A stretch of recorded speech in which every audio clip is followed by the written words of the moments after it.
Hi, I am Simply Mac and I am Lineage 2M player sa Korea server tsaka sa C server. Free to play lang ako guys.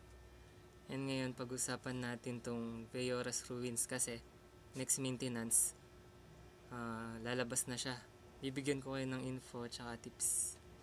Alam nyo ba guys dito sa Veoras Ruins na World Dungeon, pwede kayong makakuha ng epic dito sa Bronze Key Merchant. Kailangan yung mabili. At ang pambili dyan guys, Veoras Mart. Eto, mga bound sila. Bound na epic. Ancient Elven na set. Ayan o. Magaganda naman yung stats nila. Yun nga lang, hindi nabebenta pero pwedeng suotin.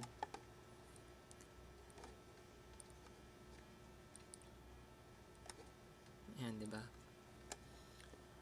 So, syempre kapag epic, mas magandang reforge yung mabibigay nyo.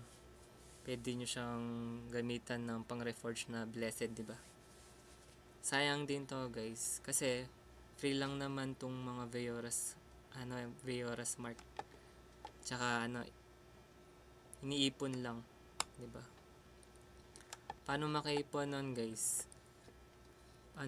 Punta lang kayo dito sa Veoras Oracle Night. Weekly to, guys. Ito nabili ko na. Weekly dapat nabibili nyo to. Quest. So kapag kailangan nyo ng blessing, ito bilhin nyo rin sa taas. Pero importante yung sa din, yung Veoras Mart. Kasi ayun nga, quest to, tas makakuha kayo ng Veoras Mart dito. Ayan o. 8k o, diba? Matagal lang siya ipunan, syempre. Kasi epic yung makukuha mo eh. Epic. Ayun. Pwede una dun sa quest, tapos sa dungeon na ito sa Veoras Ruins.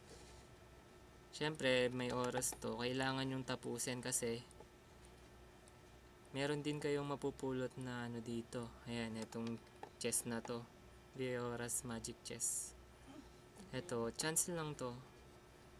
Mas mataas tong 30 lang bibigay. Pero syempre, baka machambahan to. Tsaka, nalulot lang naman te. Baka makachamba kayo dito. Tsaka, naiipon siya.